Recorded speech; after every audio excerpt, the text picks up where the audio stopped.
One of my favorite parts about the internet, actually, probably my most favorite part about being online and being a content creator, if I do say so myself, is the fact that you can connect with all kinds of people from all corners of the earth.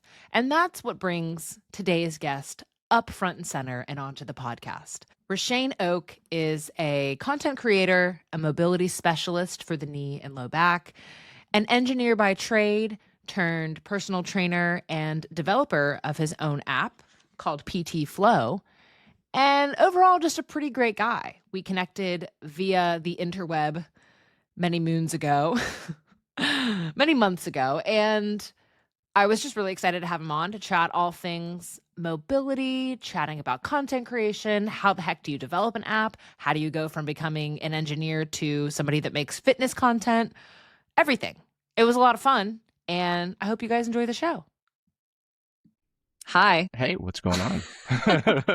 How's your Friday going? Can't complain. It finished a workout. I should have some fun Friday plans, but maybe we'll push that to Saturday. I don't know what's going on, but we'll get some good work done, finish off the week, and then yeah, it'll be good. How about you? Yeah. This is technically my family Friday. So the way that I set up my schedule is I'll be in the clinic like intermittently Monday through Thursday, and then Fridays, family Fridays. And so right now my daughter's napping, and so this honestly timed out perfectly. Oh, beautiful. Yeah, I feel like you gotta have like the one day that's just at least fully away from like work or like being in person. Like if you don't have those, I feel like you actually work worse. Like there's periods of time where you just go 7 days at a time, 6 days at a time, and I just don't think it's productive at a certain point. Yeah, I do fear that this one day isn't enough, because what I've realized is like if I'm in the clinic 4 days a week, then my family Friday is actually me doing all the other stuff that I neglected to do while I was in the clinic. Yeah. But right now I have a student, so I'm like very torn between how often should I be there for my student? How often should my other PT be there for her?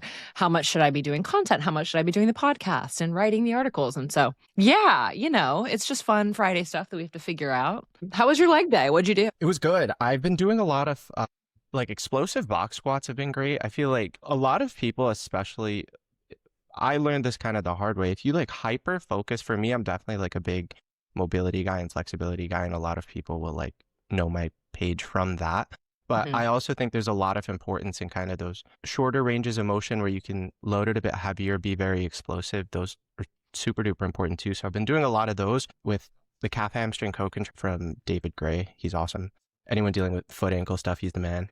Okay, wait, you're my second podcast guest in a row to mention David Gray. I don't know who that is, so do tell. Oh, yeah. Was it Kyle last time? Yes. I love Kyle. Did you listen to the episode? Chicago. Yeah. Yeah. Wow. What a supporter. Thank you. Oh, yeah, of course. Well, I love both of you, so it does make perfect sense. But he's in a European country. I'm not going to say which one. I don't know. And people get pissed off if you mix it up. But he really specializes in that whole foot, ankle, calf to knee, that entire system. And a lot of the times when people are dealing with knee pain, foot pain, whatever, or especially knee pain, hip pain, they kind of neglect the feet, the toes, the ankles. And it's kind of like, it's like putting your baby in like a Temu crib. Like you need a strong support for everything else that's above that.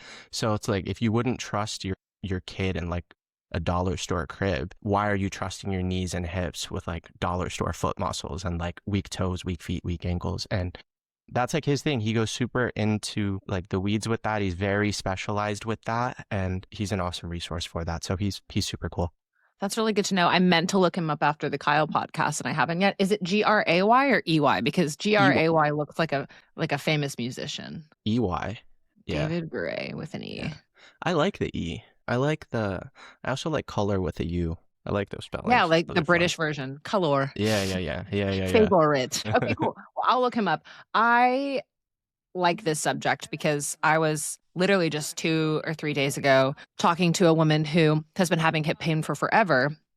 And I was like, definitely there's some proximal hip weakness for sure. And she said, well, now I'm starting to feel this knee pain. And is that linked to the hip pain? And I was like, probably yes. But she had a history of left foot recurrent plantar fasciitis and like foot pain. And all the symptoms were happening on the right for the hip and the knee. And I was like, okay, we'll treat your hip today and take a look at the knee. But in the future, like in the next 1 or 2 visits, I do want to look at that left foot because it's from the ground up, right? Like the foot is the weight bearing joint. And those are the things that are taking all that ground reaction force. So if it's not strong and it can't like efficiently distribute the load, then everything is going to have that chain reaction that we know and love so well. Yeah, 100%. Like, and people even look at like just joint dysfunction. Like if someone's knees are buckling in on like buckling in on a squat, not like a little twitch, but like a full buckle. It's like, well, I'm seeing so many people now still at the gym where when they're squatting, like the sides of their feet, like the outsides of their feet are leaving the floor, like they're just caving in on the inner foot. And then they wonder why other things are happening up top. And very much that foot to low back, that entire system really does kind of work together. And I feel like a lot of people neglect those. Foot training for most people is the like, I'll do it later. Like it's whatever. I'll leave it for next time, and next time never happens until you got it. It's better to be proactive than reactive for sure when it comes to those tiny little muscles. Yes.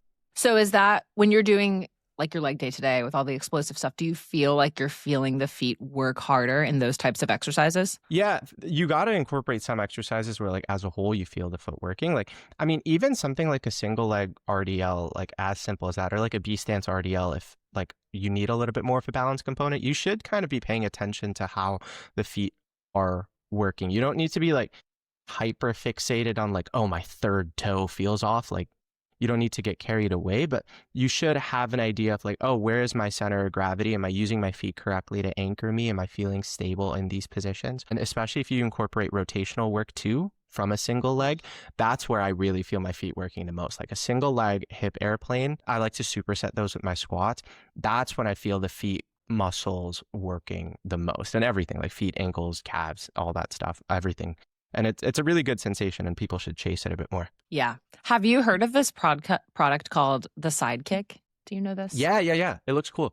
Yeah. Yeah. I have one in my clinic. I just started using it a couple weeks ago. It is a game changer. This is not a Sidekick ad also. I just was using it with somebody the other day who he has some associated hip pain, low back pain, but he had a history of a gnarly left ankle sprain, and that left ankle mobility is just not there. The foot intrinsic strength is not there. And I was having him do like a retro lunge, a reverse lunge with his foot on the Sidekick. And he was like, oh my gosh, why is this so much harder? Because that foot was working twice as hard as it regularly would. And I just think it's such a cool tool. Oh yeah, I might have to get it. Again, I know this isn't an ad for it, but it sounds like at this point they gotta throw us a couple of dollars if someone does get it. But yeah. all jokes aside, yeah, I think that is cool. And then Toe Spacer just they came out with, I think I'm good to say, or the Origo board, and it looks really cool. I actually have it. I have to open it up. It literally came in this morning. It's like a balancing thing where they have like a very small base for the board to sit on, and then a large base for your foot. So you have to really challenge your foot in like inversion, eversion, like fighting that and being able to generate stability from those positions, which I think is super important. I like it. Yeah, I'll have to look that one up too. Do you train in a specific shoe, or are you barefoot? I like wearing cool shoes. That's the problem. Like I like wearing purple basketball shoes and stuff that sometimes isn't like the most optimal. I've tried the barefoot shoes and I think they are cool. If I'm being honest, I think sometimes the idea that we need our toes to be super spread apart, I'm not super buying into, because you can look at really high level athletes, and I mean everyone has talked about like LeBron James's foot at this point, how it's like it's really pushed together. But again, he might be an exception, but also you don't always need to necessarily have this super wide surface to generate power, and a lot of the times having things that are a little bit more compact can be a very stable position as well. So I generally haven't noticed a really big difference between like barefoot shoes versus, I love squatting and deadlifting in Converse shoes, and then even basketball shoes. If you like to train kind of in a hybrid fashion like I do, like if you're going to be squatting and you're going to be sprinting in the same workout, that's where I think those are actually super fine as well. So I've tried them all. What about you? Yeah, no, I would agree. I would say, honestly, I consider Converse kind of like a barefoot shoe. I guess it Fair depends enough. on your foot shape, but like you have, I mean, that's a zero drop and Yeah. relatively wide toe base. I agree. Kind of depends on what you're doing, but, and also depends on your mobility level. Like I have pretty wild ankle mobility. So I can take my shoes off and do a back squat and do a deadlift or whatever, overhead squat. And I don't need any heel lift in order to get the depth that I want. But if you're limited with ankle or hip range of motion, then yeah, you don't want necessarily a zero drop shoe. You're going to want something with a little bit of a lift to be more efficient in your lift. But yeah, to your point about you can still produce a lot of force with a very narrow toe box, I was just thinking of the extreme example, which would be like a point shoe. You know, ballerinas, how they stuff Hmm. their feet into like a hole this big and then they go all the way up on their toes. Very powerful feet. Not comfortable necessarily, but it's, you know, that is the name of the game when it comes to ballet and dance, and they get it done. It's definitely not a wide toe box or a barefoot shoe. Yeah, absolutely. And Jared Feather, who's like Mike Israel's like protege type, he's talked about how like most people, like 90% ish of people should be squatting with like some level of heel elevation if you want to properly get your quads in. And we see so many people that, you know, if you're a power lifter and your squat kind of looks like a deadlift, it's one thing because you're just trying to move the most weight. But like for a Gen Pop, like clientele or like population, we see them squatting and their hips are falling back, their chest is falling forward because they just don't have the ankle mobility or like the hip internal rotation to make their squats like squatty, where it actually looks like a squat pattern more than like a Right. deadlift with a bar on your back. Yeah, and it kind of depends on like what's the trade-off? What do you want to accomplish? Do you want to avoid doing any type of back squat until you get the perfect ankle mobility and you can squat ass to grass, or do you want to get the most out of the squat and be able to build more muscle, even if it might be in a less of a range for the ankle, but give yourself a little bit of support? So I have clients that are like, I won't squat until everything is perfect. And I'm like, okay, I mean, we can work on all these mobility things, but also your anatomy plays into it. Like you might not actually be able to get all of that hip internal or external rotation that you want. So I'm all about making the shoes work for the lift that you're trying to accomplish, as long as you're, you know, also addressing mobility on the side. How did you get into the mobility space? You didn't study exercise science or physiology or anything in college. You graduated with a completely different type of degree. Yeah, I graduated with a completely different degree and then I actually went back because I was like, I'm going to try to apply it to PT school. So I finished with an engineering degree and then I was like, well, now I basically have to, it was almost like another undergraduate, not complete, but it was like 3 years of just getting like the biochem, The all this, physics. all this stuff. Yeah, yeah. Well, all the physics luckily got taken care of, thank Oh yeah, God, that's because of true. the Yes, engineering an side. engineering. Yeah, yeah, yeah. But and a little more than I would like, a lot of sleepless nights because of those. But yeah, for me, I was training towards the end of my engineering degree because I was like fairly confident I didn't want to just immediately go into an engineering job after school. And I loved training. I loved helping people because especially for me, I got into it because I had really bad low back pain for since I was like 13, really. And for me, I had to learn like from old school like Athlete X videos and stuff that like if you focus on the glutes, the hamstrings, the hips, the entire low back as a unit, that's really what you're going to need to make sure your low back moves in the most efficient way possible. And then after that, it was like I kind of fixed it. And then there were people in my community that were like, yeah, my low back hurts. And then that's what made me want to get into training altogether. And when I started kind of posting content too, I actually started with something that was maybe a little bit more like hypertrophy focused and bodybuilding focused because that was like my goal at the time. I was like, I'm like 130 pounds. I got to get bigger. Like, and I was kind of talking about the things that I was learning there. But whenever I was talking about more of the stuff that was related to like prehab work and the type of mobility work that you can incorporate for training, so not even necessarily like gentle mobility drills that people can do if they're just starting out, but more for people who have an athletic focus, but they want to make sure that they can do it without getting hurt. When I started posting that content, that's when my audience really told me like, hey, like this is what we really like from you on TikTok. And that's when I had a smaller account on TikTok. And then I just started posting more about that. And that's what people really resonated with. And they said that like, that's the type of content they wanted from me. That's why I always tell a lot of people when they're like starting out content, they're like, what should I post about? I'm like, you don't even really get to pick. Like your audience is going to kind of tell you, and the data is going to really tell you what people like anyway. So I started off kind of posting bodybuilding stuff and nutrition stuff, but people are like, well, your mobility stuff is really what we need. And I was like, okay, this is perfect. And it was always fascinating for me anyway. I was always really into like the biomechanic side and how how the body moves. That was always just super fascinating for me. So that's how I really got into it. And then just as I kept doing it, I had the privilege of working with like really awesome clients and connecting with really cool people in the industry, and that's how it all kind of came together. So it was almost like a happy accident because I didn't go looking for it in the first place. It did come from listening to people that were like, this is what we kind of need, which was really cool. Do you ever find that that is a little bit of a barrier to you changing and growing alongside your content? Like, for example, when I started my page, I got a lot of followers in a short amount of time. I was posting in this small gym space, bright white walls, fun, colorful outfits, lots of exercise ideas. But I personally get a little bored of posting exercises. So I try to expand a little bit, like the realm that I can operate in terms of like what kind of stuff I'm posting for content.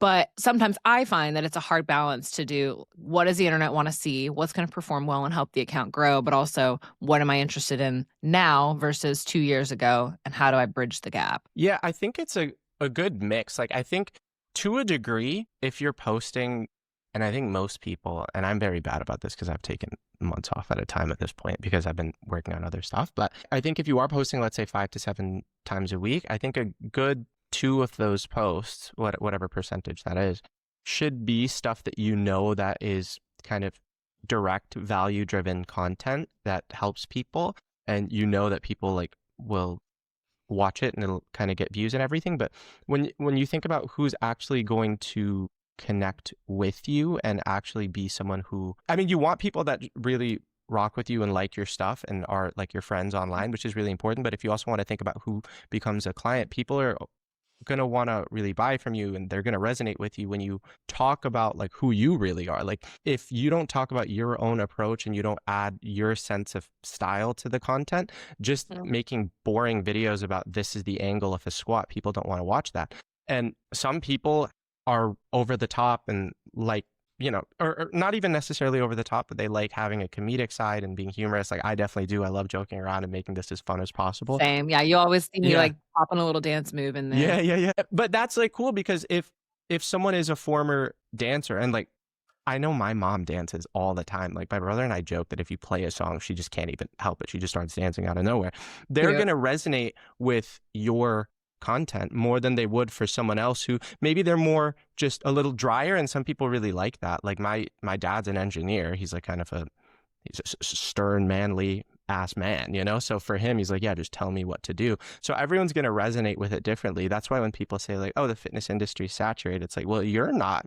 Like you're unique. Like you can bring something to the table that is your unique style. And if you commit enough time to it and you put it out there, like there will be people that resonate with like the authentic version of you, especially nowadays with the direction that social media has headed in. I think it's a really great opportunity for people to just be authentic and talk about what they're passionate about in a way that is genuine. Yes. Yeah, I agree. It can be tough when getting started because what's that quote they say? Imitation is the highest form of flattery. Yeah. And you can, if you want to get good at making like a recipe for successful content, you could copy what other people are doing, especially if things are trending. But it is also nice to throw in like your own specific spin on things because that's going to set you apart from the crowd. And I do feel like even though I'm a physical therapist and there's 1,000 million other PTs posting stuff online, no one's been through the exact like same iterations of experiences and then talked about them online. And yeah, thrown in a dance move here and there. So, I mean, like, I think there can be a nice little balance between make it something that people are going to want to consume. And in that way, you might have to be a little bit basic, but also put your own flair on. And that's also what makes it more fun. I feel like it wouldn't be that fun if you were trying to follow along someone else's path and not really putting any of your own creative brain into it. Oh, yeah. That's like the most tiring thing. It's like, I'm doing this thing that isn't even genuine to me and it's not taking off. Like, that's the worst feeling. You might as well be super genuine, love every minute of what you're doing and like really put your heart and soul into your work. And, you know, how many, if 100 people are watching you every single time, I mean, 100 people in a room, like everyone is talking about that. If 100 people were literally in front of you being like, oh, we love your content, you'd be so happy. You'd go home. I'd be so gassed up. Yeah, you'd go party. Yeah. I'm amazing. I'm the best. So you said the direction that social media is going in nowadays. What do you mean by that? Yeah, so nowadays it's a little bit more focused on building communities around topics, not necessarily around creators, which isn't a bad thing. But like if we think about how we like quote unquote valued a creator back in the day, we'd be like, oh, that person has like 500,000 followers, this person has 1 million followers, whatever. Right. Nowadays, especially if you're someone who like works with brands directly, and anyone who's in this space who's like setting up brand deals around content and stuff knows this, it's actually more based on like how many views you're getting on average, because now Instagram cares about just content that's good. They don't care about who's making it. They don't care if you're some famous hotshot, whatever.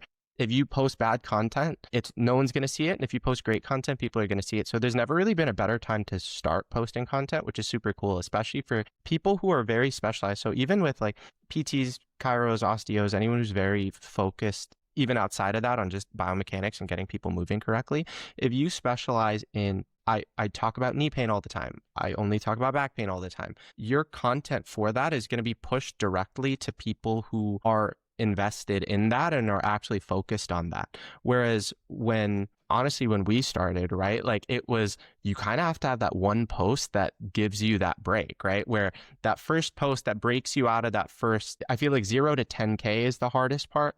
Mm-hmm. That's like the hardest jump to do. But once you do that, you're good. That breaking into that is, I would argue, easier now than it was before. And now it's nice because your content gets a little bit more targeted, which is actually a really beautiful thing. I agree. Yeah, they're focused a little bit more on quality rather than status in numbers, which a lot of times the numbers just don't matter. And I think the engagement part's interesting. Like I agree with you. I've seen people that have, like my little sister, for example. She was really wanting to do a fitness account, and I kept encouraging her, like, just keep going. I know you're getting frustrated because nothing is getting views, but if you have an idea, write it down and then make that video and see how it does. And just in the past probably month or two, she's gotten from 2,000 to almost 10,000. She's kind of leaning more into that creative brain, coming up with like a funny idea and just doing it on the go when she thinks of it. And it's rewarding her, like you were saying, in that way. And even though she doesn't have a ton of followers yet, she's getting positive feedback from the content that she's putting out. And it's fun to see. Yeah, I think that, and that's the way to do it. Like, she's enjoying the content that she's doing. It's just a matter, just like in the gym, it's like if you put in enough reps, like over time, it will happen. And luckily, like you don't really go to the gym one day and do one bicep curl and all of a sudden you just get 6 inches on your arms. Like that doesn't happen. But with content, it really does. Like you could have that one post that just takes off. Like for me on TikTok, like the life-changing quote unquote post I had, the one that brought in like the biggest following for me, was literally a 13-second video that took me 7 minutes to make. I literally posted it before I had an in-person client at Lifetime. So I was like, all right, I'm scrambling to get this done so I can just post and then work with my clients and then be done. And then I posted it, and then like an hour later it had like 30K views, and I was like, oh my God, I think I'm gonna do it. Like I think It's this happening. is like the one. Yeah. So that can and will happen. It's just that took me 4 years of posting content before I finally had that moment, and then that's how those things go. Yeah, you got to pay your dues, though. I do find it 100%. a little humorous when people are like, I've posted for 6 months straight and nothing's happened. I'm like, yeah, give yourself at least another year or two. Like keep it up. Keep it up. How do you brainstorm ideas? I feel like a lot of it comes from client work more than anything. Like for me, especially when I was starting out, the best part is that I was training full time. Whenever we always think, especially if we're consuming content in this space, we think like, oh, everything's been talked about. Like everyone knows everything. The internet has all the answers. But you go to the gym, you look around, and especially if you have clients, they'll be like, oh, like, are my knees allowed to go over my toes when I squat? And I'm like, people don't know. Like people will We're ask still questions. talking about this. Yeah. Yeah. I mean, how many people actually even work out? I feel like it's less than 50% or something crazy like that in the US that are actually even working out. So all that information is out there. And a lot of the times all the information's out there, but even if you talk to clients that you're working with, or you look around at people at the gym, that's where you're actually going to get really inspired about things that you can post about, because you're going to see someone making a mistake that you thought everyone knew, and that instantly gives you the idea of like, hey, this is what I need to be doing. And I always say that you should be the mayor of your gym. Like I think, especially if you're like a fitness professional or you're like in PT or something related to that space, if everybody knows you and they know that you are a fitness professional or a PT or an authority, they'll actually come to you with questions, and that almost writes the content itself. If someone's like, hey, I just don't know how to stretch my hamstring, for example, even though, someone could Google it or ask ChatGPT, but that doesn't matter. They came and asked you.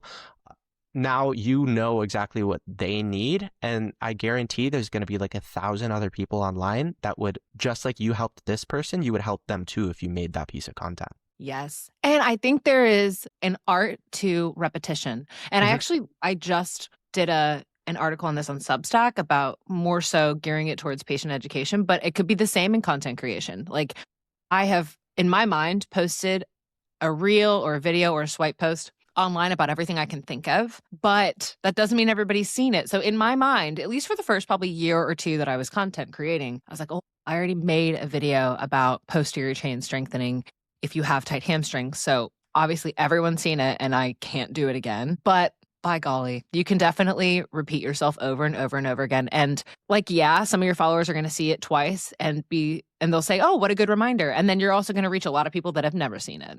So that is just one of those things where if you think you have a nice roster of stuff that you've already posted, just do it again. Now, I'm not a big fan of like reposting the exact same video. You know, try to be a little more nuanced than that and like add in a little different flair next time. But yeah, there's only so many exercises in the world, but you can keep on reposting those things with a different take, and it's always going to reach new people and get you to grow. Yeah. I mean, there's only so many exercises, but each exercise can get a short, a YouTube video, an email, a Substack, an article, a picture, a carousel. Like there's so many different ways that you can make content. And I've also found that a lot of the times people need to just be reminded what they know. I mean, me included, like we know all the things, but the hardest part is actually applying them. And sometimes when you have that reminder of like, oh, I was meaning to try that exercise 3 months ago, but it just came across again. Well, now it's a great reminder and I'm going to go actually do that in the gym. And it's actually really beneficial like that. And even with reposting stuff, I mean, I personally don't repost any content, but I don't post a lot of content. So for me, I'm like, if I am going to post, let me just not repost stuff. But I know people that are posting 2-3 times a day. With them, when they repost content, I see that as a follower and I'm like, oh, I know what you're doing. You're reposting it so that new people see it. And it's a good reminder for me. So I actually never really get offended if people do that, especially because it's hard to maintain the level of volume it can take to post content without getting burnt out. That's so true. It could definitely be viewed as a full-time job. I mean, I actually have siblings that do it that is their full-time job. So fair. I guess you could definitely repurpose things and be like, cool, I'm saving time and I know that this performed well and I know that people need to see it. Yeah. But yeah, it's a wild world, and the art of repetition, whether it's stuff that you're posting or things that you're saying to clients, I think is just easily looked over. Like I sometimes feel like a broken record when I'm in the clinic, and that's a good thing, I guess, because everybody's getting the same exact treatment. Not literally, like every patient obviously is different, but they're getting the same words from me that they need to hear over and over and over again. And eventually it's going to stick. And I'm sure it's probably similar with training clients. Like you tell people the same stuff repetitively, but they need to hear it. What's that? It's the marketing rule of 7. People need to be exposed to things 7 times before they buy. It's the same with educating people, I think. Absolutely. Yeah, because the first 100%. The first time they see something, they could just be doom scrolling while they're in like the pickup line for fast food. That's a very different experience than when they're going through low back pain tips because they blew their back out and they're like bedridden and going through content. And then now all of a sudden that same piece of content that they saw in the drive-through means way more because they're watching it because they're laid up in bed with a heating pad, you know? So yeah, exactly. Very much so. Yeah. Yeah. What do you do to manage your screen time as a content creator? I don't manage my screen time well, if I'm being completely honest. This is a safe space. Yeah. So it used to be the problem is, honestly, I would just be like, oh, this is research. Like I'm researching. What are we talking about? I'm just sitting there like in my bed, like just doom scrolling while kicking my feet in the name of research. And it's not even fitness content at that point. I'm looking at like slop. But I think the biggest thing, honestly, is once you have a decent understanding of like trends and things like that, you should really try to limit your like Instagram usage, I would argue, to like a couple of days a week, honestly. Like once you're decently seasoned with like how content works, because I do think there's a lot of value in like understanding content and consuming it first. But what a lot of creators do is they will not even have the app on their phone, and then they'll just have it on desktop. And then anytime they post, they just do it directly from desktop. That way, it's not there because I mean, we even know this from like a nutrition perspective, right? If someone's trying to cut down on sugar, what do we tell them? Like, hey, don't buy ice cream and keep it in your house because you're going to eat Mm. it. Maybe if you go out and make it a special treat, a special occasion, you'll have a better relationship than keeping it in the house. I've definitely found that in my experience. So I think it should be the same with the phone, where on these social media platforms, you try to keep it away as much as possible. I think that's like the most important thing. Do you have some secret sauce for me though? Because my screen time, I just gave a bunch of sauce and I didn't follow any of it. I will doom scroll later. This is what you should do. Now, do I Yeah. Okay. practice this? No. But I don't know. I know the brick is really big right now. You know, Yeah. that thing you like tap your phone on, and that to me seems it might be a little extreme. I'm like, let me prove to myself that I have the self-control that I don't need to brick my phone. But I don't hate the idea. I have a pretty good rule that from 8:30 p.m. to 8:30 a.m. I'm not on my phone. Obviously, it'll be different if I'm out late somewhere and I like need to use the maps to get home. But it's been pretty good. And that I started doing probably 6 months ago. That is nice. And then I will say I'm not a big scroller. So I don't know if you do this, but like I'll get on Instagram, I'll respond to DMs, and then I will run analytics on my own report, or not my own report. I'll run analytics on my own profile, and then I kind of close out. TikTok is what is so entertaining to me. So I will give myself maybe 2 days a week where I get on there and I specifically try to find funny videos that will make me laugh, and then I'll save them to show my husband because he doesn't have TikTok. But that's kind of like my screen time. Otherwise, I try to really not be on the apps. Yeah, I can't do that. Like, I'm just like, once I'm on TikTok, like, I can't. Once I'm on TikTok, it's like 4 hours later, my nervous system or whatever, like, I get an adrenaline dump, and I can't. You're like, but that's why I deleted TikTok. Like, I was just like, every time I get on here, I'm just looking at videos and they're designed to like captivate you and like capture your attention. And they work, like, for yeah. sure. But I'm looking at all sorts especially nowadays, like the rot that's out there, the looks maxing, the bone smashing. I don't know if you've seen any of that. Oh, I don't even know what you're talking about. You don't know what looks maxing is? Ronnie, I'm No. gonna send you some looks maxing slop. Well, it's this idea that it's definitely more of like a male thing. I don't know if there's like a female looks maxing subreddit type thing, but it's a lot of like men that are like, well, your eye angle is this, which makes you a 4 out of 10 attractiveness. And if you reshaped your jaw, you would look like a Giga Chat. It's the silliest thing. And oh yeah, no, I don't need to be exposed to that. It's I'm gonna send you a couple. I'm gonna open the rabbit hole. You got to know what it is. You got to know what's out there. No, I get I on got you. TikTok and I try to like curate. I try to curate my feed so that I skip past the ads. I skip past the girls doing like their get ready with me's, and I really try to find the videos of people that make me laugh. Do you know Basement Yard? You know those guys, the podcasters, the two guys? No. What? Okay, I'll send you some funny videos of them. We can No. crisscross. Deal. But I just try to fair. make it so that I'm purely entertained. I want to be like crying from laughing, and then I close out the app when I stop seeing funny videos. So that's kind of how I've managed my addiction. This feels like a very unfair exchange. You're sending me like wholesome, nice videos that you search out, and I'm sending you looks maxing brain rot. Time for a quick little ad break so I can talk to you guys about how you can save 2 months worth of a Jane subscription by using my code RonniePT2MO. That's all caps, RONIPT, the number 2, capital M, capital O. Jane is my clinical management software that I have been using since I opened up my practice a couple of years ago. And they are truly the one-stop shop for everything you need to get your practice up and running and have everything feel like it's running smoothly. And you just kind of have your finger on the pulse. You know what's going on because you have Jane. So I really think that you guys should give Jane a try if you haven't already. And be sure to use my code to get that 2-month grace period. Back to the show. I want to talk a little bit about the app that you are developing.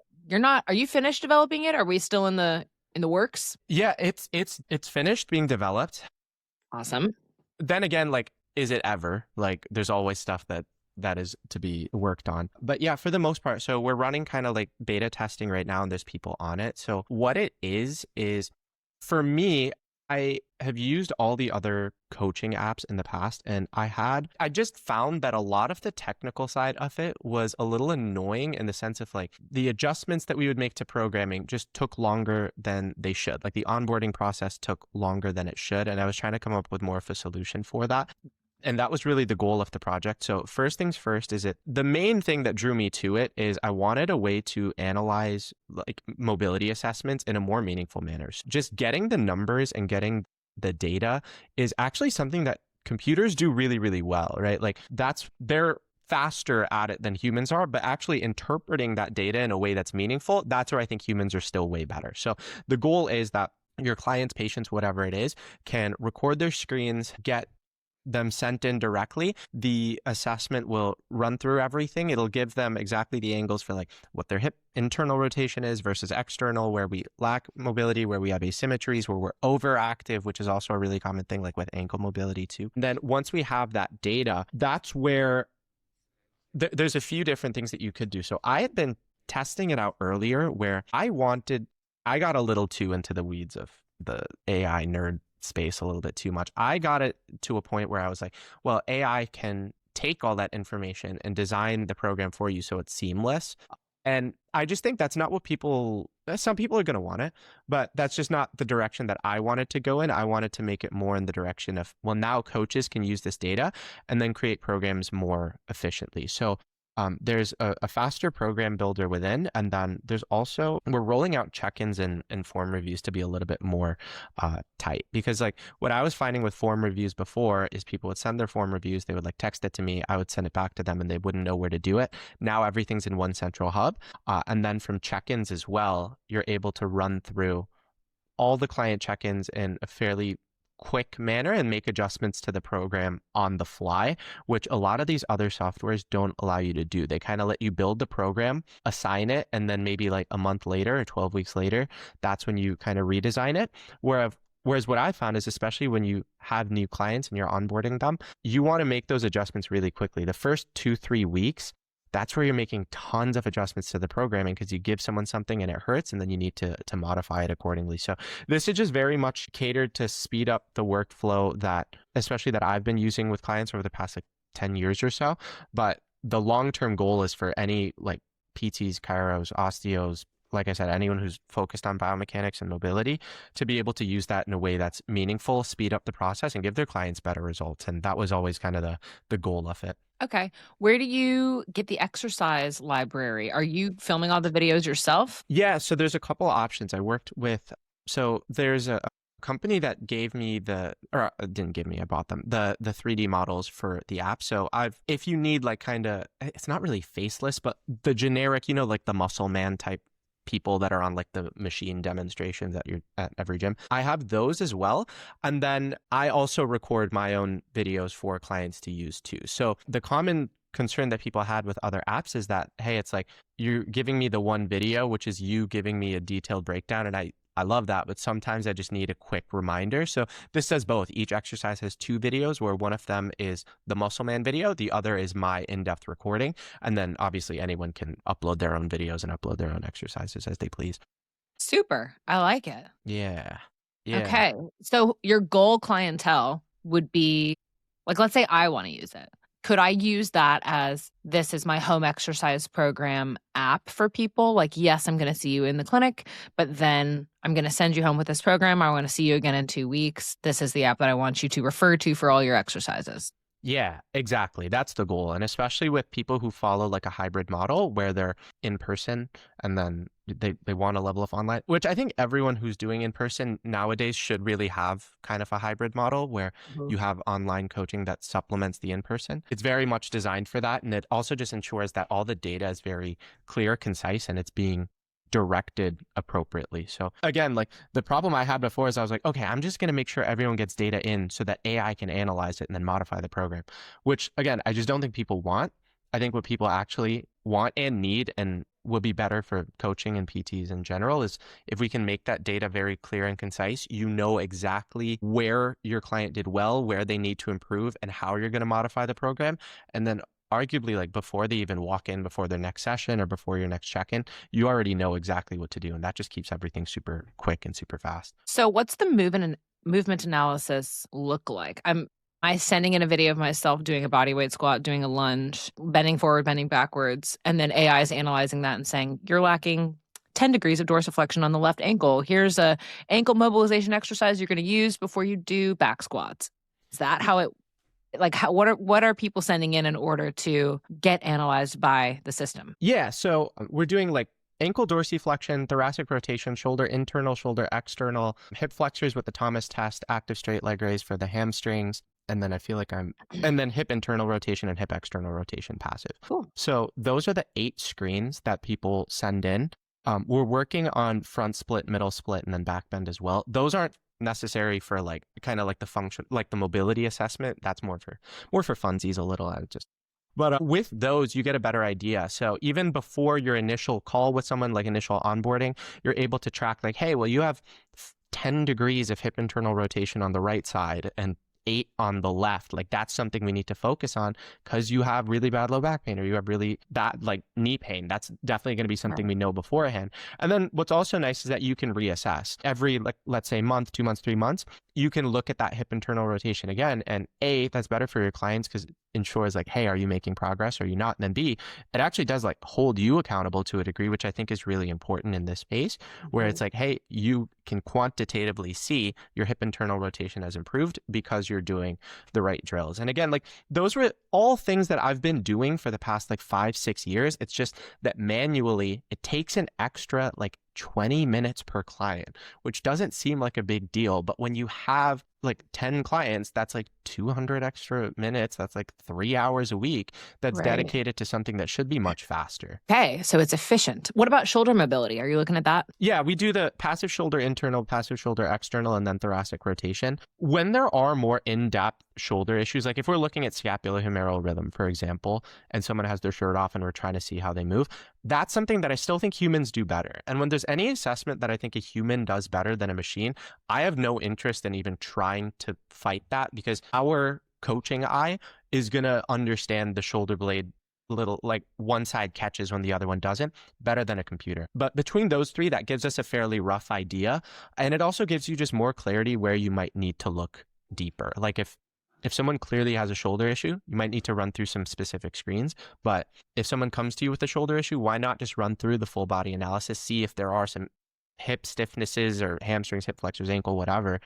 And you can, again, be proactive, not reactive when it comes to making sure that people can work around that and keep it from becoming a problem. Do you feel like your engineering background has helped you in the app creation world at all? Yeah, because I coded all of it. So that was like the hardest part. That was like a very stressful time to build that because it was just tough because I tried to find developers and I probably could have found developers that are really into like the fitness space and biomechanics space, but I'm a little bit of I wanted it to just be very much I wanted it to be very much focused on that. So for me, if I didn't have like the coding background, it would have very much been tough. Like a lot of people, like they vibe code, they use AI to code and stuff. But anyone who does that understands like that very much has its limitations. There's only so much you can do with it. So yeah, having a fundamental understanding there was super important to make sure that everything was clean and actually efficient too. Yeah, absolutely. Okay, so what's the app called? It's PT Flow. It's on test flight right now, so you won't be able to get it. I meant to add you, but it wasn't ready, so I wasn't gonna add you until you didn't add me. I was waiting for my invite. I know. I'm sorry. I apologize. I wanted it to be ready. I wanted it to be clean. I wanted you to have the best experience possible. You deserve nothing. You didn't want any negative judgment from me. I didn't want any. And there's always like bugs and stuff that pop up as you're going through it. So when we had chatted, I'm gonna say a couple months back, I think it was less, but yeah, there were issues and we cleaned them all up and now it's very efficient. So if it's any consolation, my dad got it like 2 weeks ago. If that's any consolation, because I wanted everyone to really see it at its peak. And now it's really there. And there's a lot of the really cool tools on the coaching side that are super important and super cool. So I will get it too, I promise. That was my bad. Well, I like to link things in the show notes. So if I can't link it yet, I'll at least mention that you are the founder and developer of PT Flow. 100%. Yeah. Awesome. All right. What are your goals for 2026? What do we have on the roster? What are we doing? I want to start posting more, if I'm being honest. That's the biggest one that just kind of I've been sad about just not posting as regularly as I was, and I really, really want to get back to that. But the main priority is making sure that I'm using this with clients in a way that works really well. I think the difference between a lot of the coaching apps that are out there, and this sounds like I'm plugging my stuff, I promise I'm not, but the difference You between a can lot of plug. those is like they're built by like VCs and developers that don't necessarily coach a lot of clients. So they have a lot of these features that are built up that I know as a coach would be really beneficial, but you're almost fighting with like boardrooms when it comes to actually allowing these features to be built. Whereas with me, it's like if I want a feature built, I just go out and do it. And that allows me to just coach at a much higher level. So it's actually been really nice. For the longest time, I was focused on like building like a $19 app, $30 app per month, whatever. But now I kind of pushed all that aside and I kind of took a step back into more like one-on-one coaching, being able to work with people through that and try to provide them the best experience possible while building this up too. So, making PT flow as good as possible, getting back to content, continuing to coach more, and then probably like I feel like I want to hit like a 400-pound box squat. I feel like that's a good fun goal too. I feel like That that's is a a fun fun one. goal. Box squat is like whatever, but like I feel like at that point, like it's a more fun one. I was dealing with some like after I tore my ACL like a year and a half-ish ago. So like for me, it's not even about like the weight. It's just about having the confidence to be like, oh, like my knees are back to like moving really heavy weight and I can feel good about it and not be scared. Because anyone who's like gone through that process knows it's like half the battle is like the brain side of it more than like the physical almost. Oh, 100%. Yeah, I get that. I like those goals too. I like what you said about having, kind of you're like a nice, perfect combination of the Venn diagram of someone that has the training background and also has the app development background, and you kind of know where those roads need to cross to create the perfect scenario for people that are using the app. And posting more is a very vague goal. How much are you going to post? Put it out there. It's hard because the thing is for me, like I actually started, so I've been a musician since I was a child. So for me, like I always cared about art and I wanted it to be really like curated and nice. And for me, like with Rish Fits, for me, it was never really about like, it was always about making content that I thought that people really liked and it was like cool. And I thought it was like artsy. It was good. It meant a lot to me. So for me, like, I feel like even like once a week getting back to that would be fine in my book. And then I don't even know, part of me also thinks I might even be open to like starting an account with like someone else who's very focused on like, let's say knee, let's say low back, and then experimenting a little bit more with some different content styles. Cause even for me, like I posted one carousel.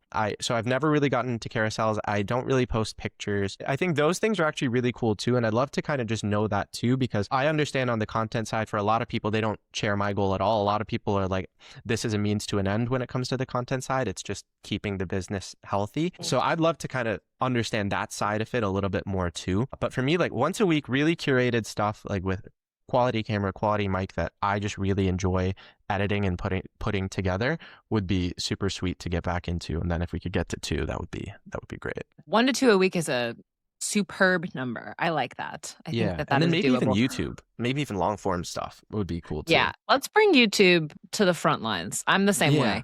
What kind of instrument did you play? Do you play? So my mom teaches Indian classical voice. So I sang since I was like a baby. Oh. And then I played classical guitar for like, since I was like 13 or something. Can you see my guitar in the background? Let me see if I can. No. See that? Let's go. Hey, oh, that's a beauty. Which one is it? What is it? Now, see, that is a Gibson. That's Nice. more my husband's. I'm more of an acoustic girl myself, but it's not in the shot. But I was a self-taught YouTuber on guitar, so my husband's like way better than me, but it is fun to get a little jam session. This is technically our jam room. Ooh. Yeah. I like it.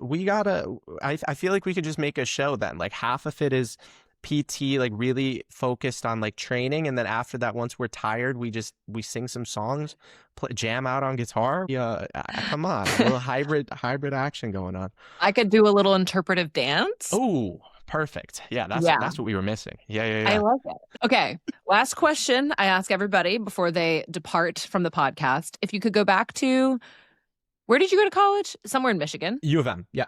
Yep. Go back to your college age self and tell yourself something or give yourself a piece of advice. What would you tell your younger self? I think the biggest thing is, be a little bit more collaborative. I think a lot of the times I was very much focused on I need to do everything myself and I'm the only person who can do this the correct way. But what I've kind of learned as I just kept going through these different processes is like, if you trust other people to do things correctly, not only will you like, it's better for your mental health to not just be fully scattered, but it actually opens you up to really great connections with people. Cause even like a working connection can blossom into like a friendship and vice versa. So it keeps you very social. You can't try to just take on the entire world on your own. This idea of like the lone wolf that does everything, that doesn't exist. Like we compete against teams. Like this life is like a team sport. I really do believe that. So I think just being more open to that and also drink a little bit less. I think between those two, I think we would be good.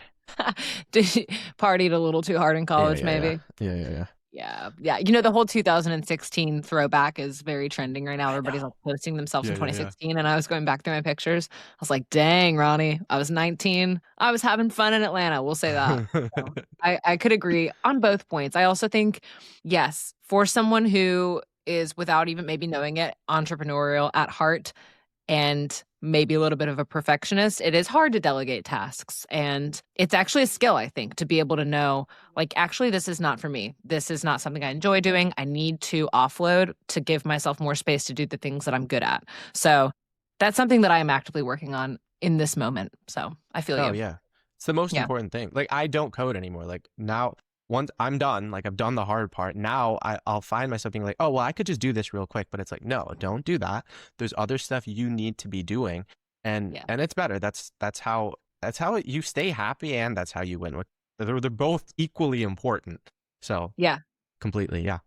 100%. I agree. Getting back your time, and life is short, you know, you got to make Yeah. sure that you're doing the things that you want to do. So awesome. Well, thank you for coming on and being a wonderful guest. I guess I won't be linking your app in the notes yet, but when Yeah, it yeah. launches, 100% not in the beta version anymore, people will look somewhere to find it, I Yeah, suppose. yeah, yeah. Just yeah, if people are like, as long as people like rock with me and my stuff, that's what I care about more than if they join the app or not. Because Yeah. I mean, if you support me, I feel like you will end up supporting that anyway. But that's always been the first priority anyway, more than the app, more than anything else. So yeah. Well, they'll be rocking with you after this podcast. I'm sure of it. All righty. Until next time. Take it easy. See ya.